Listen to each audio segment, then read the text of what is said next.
while celebrating our 23rd wedding anniversary in a dimly lit Italian restaurant. Surrounded by our closest friends and family, I raised my glass to toast the woman I had loved for over 2 decades. Her name was Melissa, blonde, confident, with that kind of rehearsed smile she used when cameras were around or when she wanted something expensive. She looked stunning that night in a burgundy dress that hugged her like a secret. My hand trembled slightly as I lifted the glass of champagne. Everything looked perfect, too perfect. The golden lights glinted off the wine glasses, the laughter echoed off the polished walls, and the band was playing our song. Or at least, what used to be our song. I excused myself to the restroom. That's when everything began to unravel. As I washed my hands, the door creaked open, and a woman in a dark green dress stepped inside. Not a worker. Not anyone I recognized. She glanced around nervously, then leaned in, whispering, "Your wife? She put something in your drink." My heart froze. I saw her take out a packet and stir something in while everyone was distracted. I stared at her, waiting for the punchline. She laughed about it. Thought it was funny. But it didn't feel like a joke. I stepped past her and into the hallway like I was floating. The hallway suddenly felt a mile long.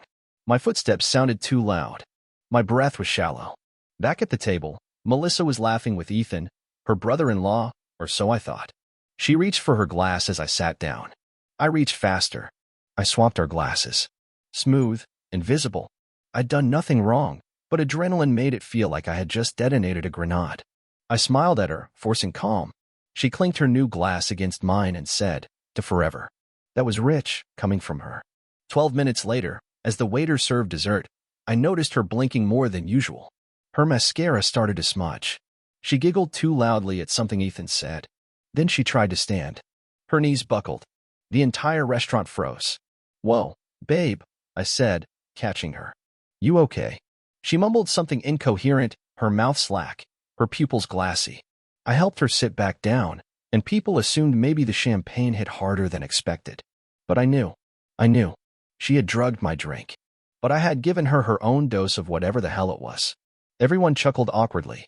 Someone made a joke about anniversary shots hitting too fast. But I wasn't laughing. I watched her lean on Ethan's shoulder like it was instinct. That was the moment everything clicked. I had always trusted her too much. Always overlooked the smirks, the strange texts, the late gym nights. But now the mask slipped, and all I saw was a woman who had carefully, quietly grown to despise me. I didn't say anything yet. Not in front of our kids. Not in front of the crowd. But inside me, something snapped. I pulled out my phone under the table and texted Tyler, my private investigator friend who owed me a favor. I need everything. Melissa. Ethan. Phone taps. GPS hidden cams. I want it all. The waitress came by to ask if we wanted the bill. "Oh," I said with a warm smile, "we're just getting started." Melissa slumped beside me, eyelids flickering, murmuring something that sounded like Ethan's name. I patted her hand. "Sweetheart," I said, "don't fall asleep on our big night." She tried to smile. Failed. She didn't know I'd caught her. Not yet. But I was going to make sure this night would be the last time she smiled in my presence without consequence. Because if she thought this was going to be just another dinner, she had no idea what kind of hell she'd just walked into. She stayed quiet most of the ride home, head tilted against the window, still dazed. I played the good husband in front of the kids. I helped her into the car, buckled her seatbelt, and told everyone that she had probably mixed wine with her medication again, which wasn't a lie this time, was it?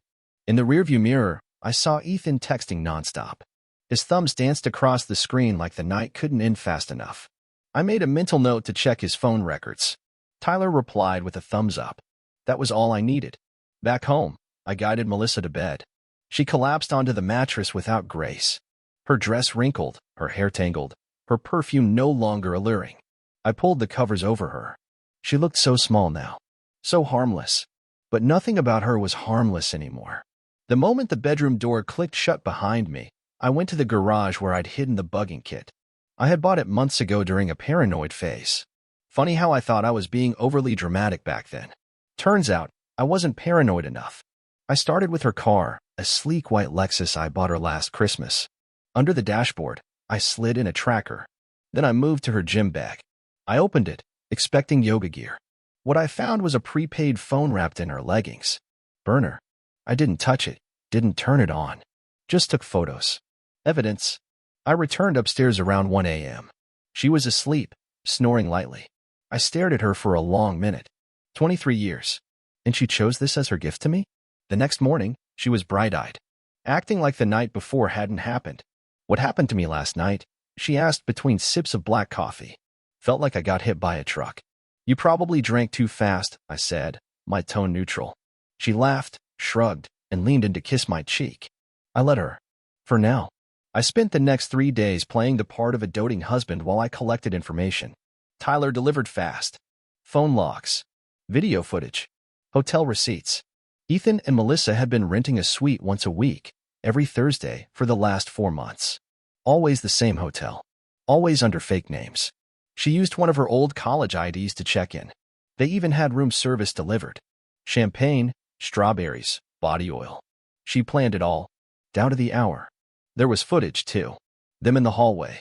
Her laughing with her head thrown back, pressing her chest into him like she hadn't smiled like that at me in years. I watched every second of it. Not because I needed to, but because I wanted to feel every ounce of betrayal. I didn't want to numb it out.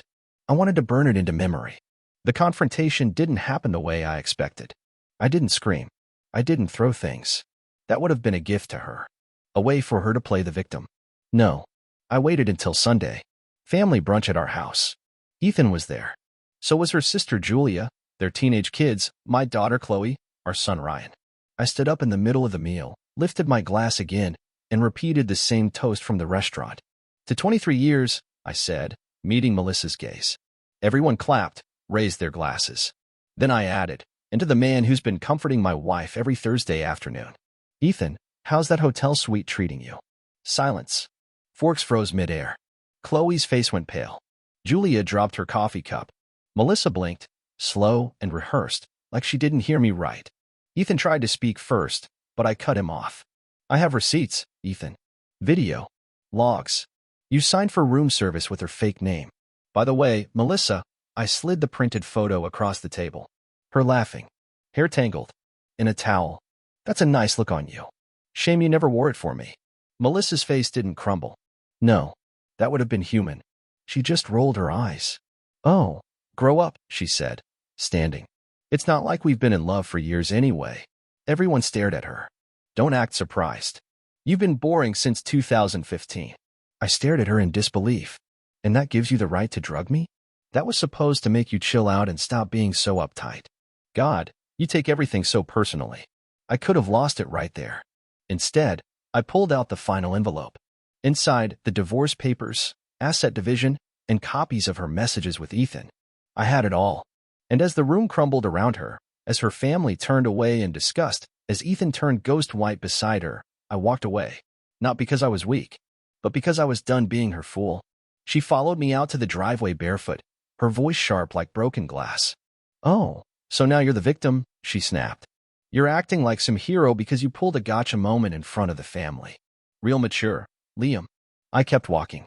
The night air was cool, but my chest burned. She grabbed my arm. You think you're going to walk away from me after all these years? After everything I gave up for you? I turned and looked her dead in the eyes. What exactly did you give up, Melissa? Loyalty? Respect? A steady Thursday schedule with my brother-in-law? Her expression didn't flinch. No regret. No shame. Just venom. I should have left you years ago, she hissed. You were a safe bet. A provider. But you're cold. And boring.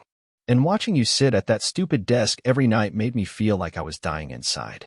You mean the desk that bought you that Lexus? I said. The vacations? The house? Chloe's private school? She smirked. You don't get it. You never did. You're the kind of man women settle for. Not crave. That hit deeper than I expected. Maybe because it wasn't the first time I'd thought it myself. She kept talking, her voice rising. I stayed because it was easier. But don't you dare act like you were some kind of prize. You were a job. And I needed a break from the 9 to 5. I stood there in silence, my fist clenched at my sides. Not because I was going to hit her, no. Because I wanted to scream. But I didn't.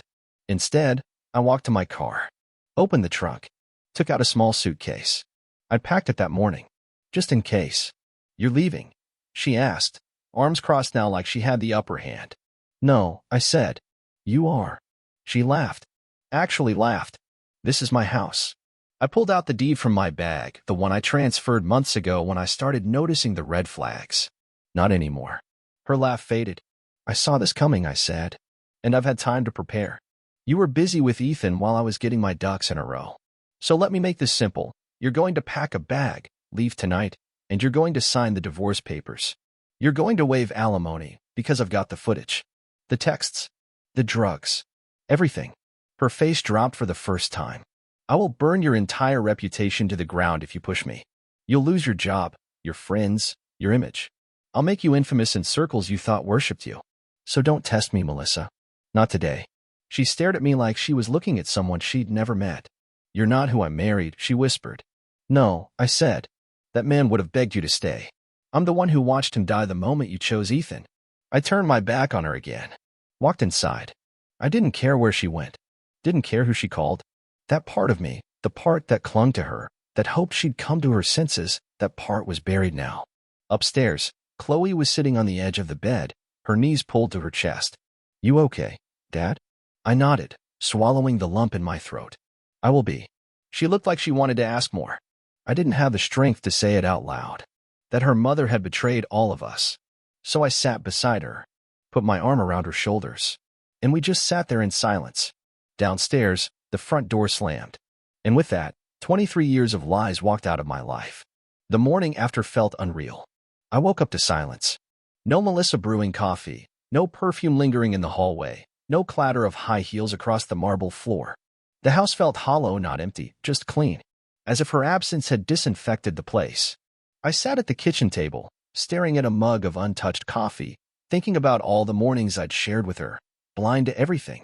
Thinking about the nights I spent working late, believing she appreciated the sacrifices, while she was probably whispering sweet nothings to Ethan in some overpriced hotel room I paid for. Chloe came down, still in her pajamas. She didn't say much, just poured herself cereal and sat across from me. Is Mom coming back? She asked quietly. I took a breath. Not to this house. She looked at her bowl and nodded. I heard what she said. Last night. I didn't ask what part. I knew it didn't matter. Any part of it was poison. She's been different for a long time, Chloe added. I just didn't want it to be real. Neither did I said. The doorbell rang before I could say more. I opened it to find Ethan. Of course. No smile. No excuses. No fake charm this time. He looked like he hadn't slept, and I could see a faint bruise on his cheek. Probably from Julia. You said your piece in front of everyone. Can we talk now? He asked. You got 5 seconds. Liam, man, it wasn't supposed to happen like this. 4. She told me you two were practically roommates. That you didn't even sleep in the same bed anymore. She said she felt trapped. 3. He raised his hands. Look, I was stupid, okay? But I didn't force anything. She. 2. I'm sorry. I stared at him, my jaw clenched. 1. He backed off. Okay. I'm leaving. Good. Because if you ever step near my daughter or my home again, you won't be walking away next time. He didn't even argue. Just turned and left like a stray dog. I watched him go and realized I didn't feel rage anymore. Just disgust. Deep, permanent disgust. By noon, I had already spoken with my lawyer. Melissa had been served the papers. She hadn't responded yet, but she would. I made sure the evidence was attached to the file. She could either sign quietly or be dragged through the courts. Her choice. Later that afternoon, I got a call from Julia. Can I come over? She asked. She showed up an hour later, alone. No makeup, eyes red.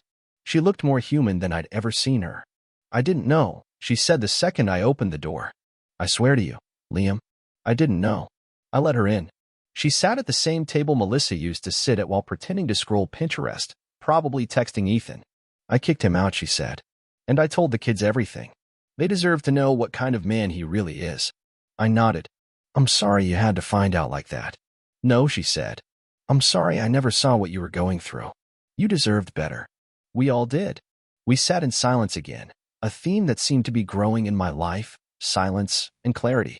That evening, I went through old photo albums, family trips, birthdays, anniversaries, and I saw the same thing in every photo, me, smiling wide. Melissa, perfect pose. Her eyes never really looking at me. I tossed them into a box and taped it shut. The past belonged in a box now. It was time to build something new, without her lies, her fake tears, her shallow smirks. And I would. Starting tomorrow. The next morning, I did something I hadn't done in years. I took the day off. No emails, no meetings, no spreadsheets. I dropped Chloe off at school, and instead of turning toward the office, I kept driving. Just me, the hum of the engine, and a silence that no longer felt like emptiness, it felt like freedom. I ended up at the lake an hour out of town. The one Melissa always said was too boring for her taste. I parked the car, stepped out, and just stood there. The wind was sharp, the air smelled like pine and cold water. And for the first time in a long time, I felt like I could actually breathe. My phone buzzed in my pocket. It was from Tyler. She's panicking. Her lawyer called mine. She's trying to negotiate. Of course she was. I didn't reply. I walked down to the edge of the lake and skipped a rock across the surface. It made 5 ripples before disappearing. Melissa probably thought I'd give in. That I'd be afraid of the scandal, afraid for Chloe, afraid for the story getting out. But what she never understood was I wasn't scared of losing her. I was scared of becoming the man who stayed even after knowing everything. Not anymore. When I got home, there was a package on the front step. No return address. I opened it slowly. Inside was a single envelope, handwritten, "For when you're ready." I recognized the handwriting. Melissa. Against my better judgment, I opened it. The letter was 6 pages long. Rambling. Defensive. She blamed stress. Blamed boredom. Blamed me. Then she said Ethan wasn't the first. That there had been others. People I'd never even met. She said she felt trapped in perfection, like I had built her a golden cage. She actually wrote that golden cage. She said she still loved me, but not in the same way. Said she hoped I'd understand someday. No apology. No remorse. I burned it. Later that night, I sat Chloe down. I had to tell her more. Not the ugly details, not the drugs or hotel rooms, but the truth. Your mom and I are getting divorced, I said gently. She didn't cry. She just nodded. I figured. I want you to know this isn't your fault. None of it is. I know, she whispered. Then after a moment, can I stay with you? That nearly shattered me. You'll always have a home with me, I said. Always. The next week was filled with paperwork, lawyers, and quiet evenings. Julia stopped by a few times. We talked, not about the past, not about Ethan, but about books, music, stupid things that didn't hurt. She brought over soup when Chloe got sick. Stayed late once, after Chloe went to bed, just talking with me on the couch until we both fell asleep sitting up. It wasn't romantic. It was real. A kind of peace I forgot could exist. Melissa tried once more, showed up uninvited, all tears and shaky breath, asking if we could reset. I didn't yell. I didn't curse. I just looked her in the eye and said, "You ended this, Melissa. I'm just the one burying it." She left without a word. I watched her car drive off, tail lights fading into the night. And I knew, finally, it was over. Weeks passed. The house began to feel different. Warmer. Calmer. Without Melissa's constant tension in the air, everything seemed to breathe again, even the walls. I started sleeping through the night. Chloe did too. Her laughter slowly returned, hesitant at first, but real. She even invited a friend over for the weekend. The silence was no longer heavy, it was peaceful. I redecorated the bedroom, not out of spite, but necessity. I stripped the walls of her framed photos, the scented candles she never lit, the silk pillows she picked for looks, not comfort. I replaced them with things that felt like me and Chloe. Family photos. Warm lights. A new blanket she helped me choose. She said it made the room less fake. I knew exactly what she meant. One night, I found myself sitting on the porch with a glass of bourbon, just watching the stars. I hadn't done that since our early years of marriage, before Melissa made me feel like it was a waste of time. She always needed something: attention, praise, status, money, validation, but never peace. Peace bored her. That's the part one kept missing until it screamed at me in her absence. That same night, Julia texted me. "You up?" I replied, "Yeah," on the porch. She showed up 10 minutes later, wearing a hoodie and jeans. No makeup, no facade. We didn't talk much at first. Just sat. The breeze was soft, and the moon hung low like it had secrets of its own. After a while, she said, "You know, I think Ethan was always jealous of you." I laughed once, sharp. He had a strange way of showing it. He wanted your life. The respect. The consistency. He just didn't want to earn it. We sat a little longer before I asked, "And you? You okay?" "I will be," she said. Then added, "I hated her, you know, for how she treated you. Even before the affair. You just never saw it. Or maybe you did. and you just didn't want to believe it. I turned to her. I wanted to believe in her more than she deserved. She didn't deserve half of you. I looked away. Well, she got all of me. For 23 years. And now? Julia asked. Now? I said. I rebuilt. She smiled, small but genuine. A few days later, the divorce was finalized. No court drama. No drawn-out fight. She signed everything. Probably thought it made her look noble. Truth was, she didn't want the truth dragged into public. Her reputation mattered more than revenge. I kept the house, full custody of Chloe, and most of our assets. She kept her Lexus, her lies, and a condo I had no interest in. She tried one last jab through her lawyer, a note she asked to pass along. It read, "Maybe one day you'll realize you weren't enough for me. And maybe that's okay." I laughed when I read it. Not because it hurt, but because it didn't. That woman was gone. Not just from my house. From my life. From my heart. She could scream into her empty condo walls all she wanted. I wasn't listening anymore. The day after the papers were signed, I took Chloe out for dinner. Just the two of us. We went to that same Italian restaurant. The place where it all began. She was hesitant at first, until I said, "Let's reclaim it." We sat at a different table. No family, no toasts, no poison. Just pizza, laughter, and stories. Real ones. She asked me about my college days, and I told her things I'd never shared before. We laughed until dessert. And as we left, the hostess stopped me and said, "You've got a great daughter." "I know," I said. "She's the reason I made it out of hell." We got home, and Chloe hugged me at the door. "I'm proud of you, Dad," she said. "You didn't fall apart." I kissed the top of her head. "That's because you were here to keep me standing." And just like that, life began again. Not perfectly, but honestly. One afternoon, weeks after the dust had finally settled, I received an invitation. It came in a thick white envelope with embossed lettering and a gold seal.